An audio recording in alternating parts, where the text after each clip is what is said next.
This is Jessica.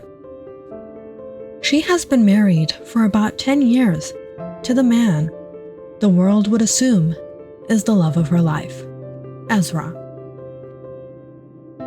He is the man she fell in love with back in college, went on countless dates with,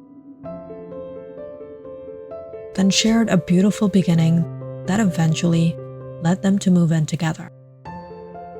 After 3 years of living as a couple, Jessica and Ezra finally gathered the courage to introduce each other to their families, then make things official. In time, they married like every other couple in love, capturing stunning photographs of their wedding day. Pictures that still hung on the walls of their home.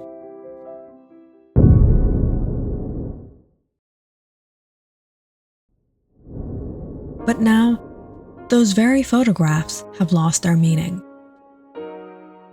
serving only as reminders of regret and grief. Jessica had been the happiest woman alive on her wedding day. She believed Ezra was the perfect man, the most charming, the most loving, and the one she was certain she wanted to spend her life with. And for the first 2 or 3 years, life truly was bliss. But then, things grew dull, and from dull, they spiraled into something Jessica never imagined. Ezra developed a terrible temper. He barked orders at her as if she were his servant instead of his wife. He never listened to her wishes, never asked how she was doing, and Jessica could barely recall the last time Ezra had spoken a kind word to her. Maybe he's going through something stressful at work. You should talk to him. You two weren't like this back in college. I don't know, things just aren't working out between us. Do you think he's cheating on you? No, I mean, I don't think so. It just feels like he can't stand me anymore. It started with arguments, then little quarrels, and now I'm just sick of the constant yelling and… Listen, we've been friends with both of you for the longest time. We don't want to see your marriage fall apart, but you have to recognize when it's time to make the right decision if it comes to that. Amy, you always take things too far. Ezra can be short-tempered, sure, but that's not enough to throw away a marriage. Jessica, think about it. Maybe it's just a rough patch. You both need to talk things through. That was the last time Jessica went out with her friend Amy and Amy's husband John 6 months ago. Jessica, Ezra, John, and Amy had all gone to college together and used to go on double dates early in their marriages. But times had changed. Jessica's married life had become unbearable. She began to think about leaving Ezra, but each time she hesitated, clinging to the memories of when they first fell in love. Those memories were the only thing that kept her from reacting or fighting back, and the days kept slipping by. You useless woman. Useless woman. Why did I ever marry you? You're good for nothing. What did you even cook? This tastes like garbage. You expect me to come home from work and eat this? Did you just talk back to me? Too loud? Are you even worth talking to? I wish I'd married someone else. You've ruined everything. Are you stupid? Why do you even have this phone if you're gonna miss my calls? I've been waiting for you. Excuses. Always excuses, you half-witted fool.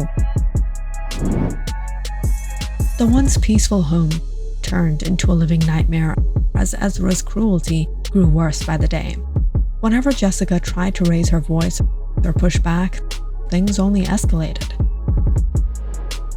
Before long, She was forbidden from leaving the house or calling her family, and she dreaded to think what might happen if she disobeyed. The only way to avoid his wrath was to remain silent and obey.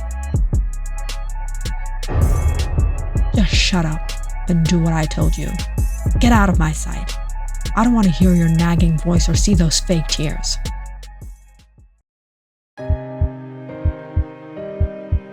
But of course, everyone has a breaking point.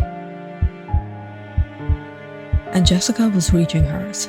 She knew she couldn't go on like this. She didn't deserve this.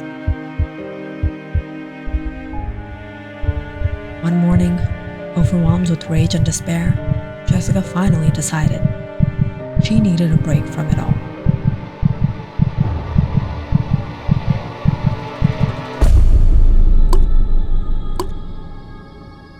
Jessica never intended to take his life, but she craved silence.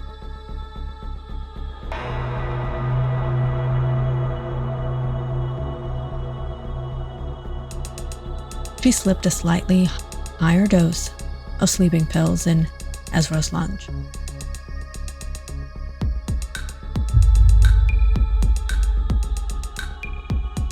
What should have been an afternoon nap stretched into a deep night's sleep. Jessica stepped out of the house for the first time in ages. She tried to ease her mind. But no matter what she did, anxiety gnawed at her. She feared what would happen when Ezra found out. Returning home around midnight, she felt anxious, yet strangely relieved when she found Ezra still sleeping soundly in bed.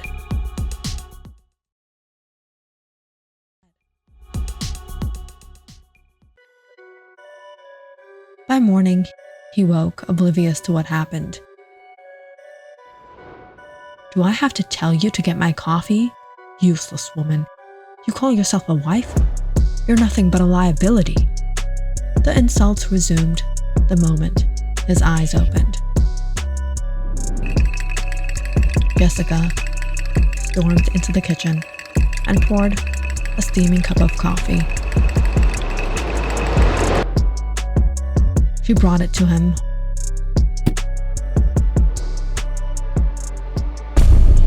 only to stumble and spill the boiling liquid on him. "You idiot! What have you done?" "No, you'll never learn without." Ezra cut himself off as he tried to lunge at Jessica. But halfway out of bed, he clutched his head in pain. "My head!" Jessica felt a slight pang of guilt seeing him in that condition. She knew exactly why he wasn't feeling well, the side effects of the sleeping aid. But after everything she had endured, if she could get away with it, she might as well do it again. "I'm sorry. I'll get you a towel." That night, Jessica prepared her concoction once more and served it to Ezra. She desperately waited for him to fall asleep.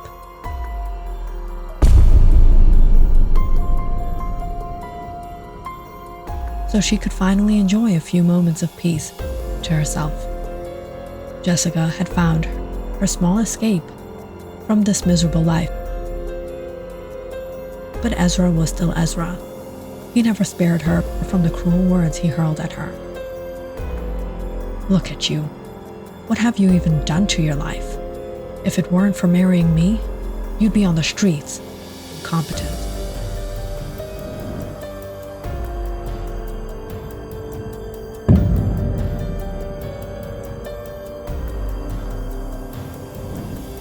"Are you good at anything? You're not a good wife. You have no friends. Your family is useless."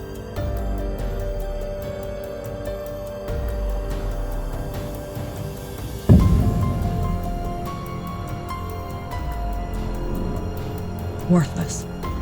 You should be grateful you even have a husband like me.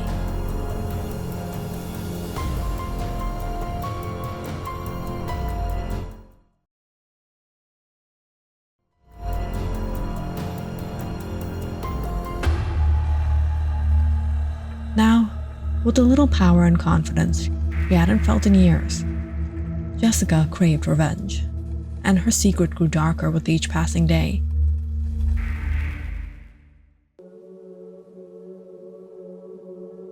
She seized every chance to make Ezra's life as unbearable as he had made hers.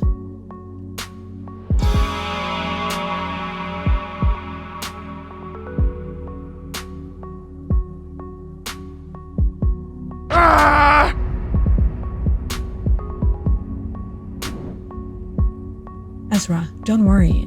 Everything will be fine. Let me wrap this with a bandage for you. I don't want to see your face. Just leave it and get out of here.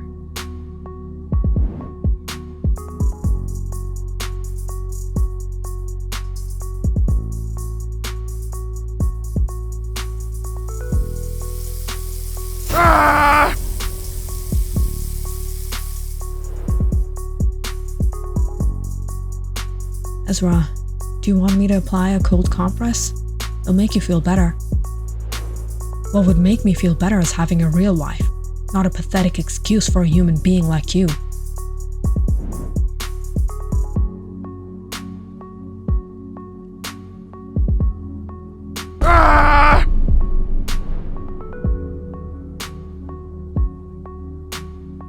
There's something in bed, it's biting me. Maybe I can get you an ointment. But even through the pain, Ezra remained Ezra. He was still that ruthless, heartless man.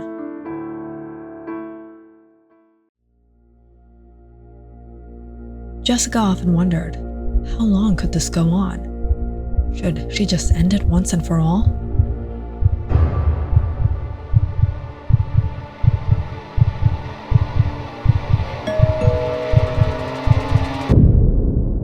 Jessica suddenly heard the doorbell ring. Guess, after such a long time.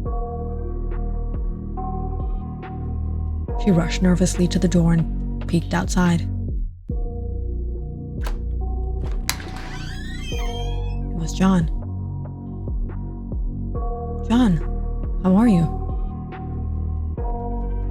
I just came by to see if everything's okay. Yeah, everything's fine. Amy's been trying to reach you for some months now. You never answer her calls. Ezra hasn't been picking up mine either. What's going on with you two? Jessica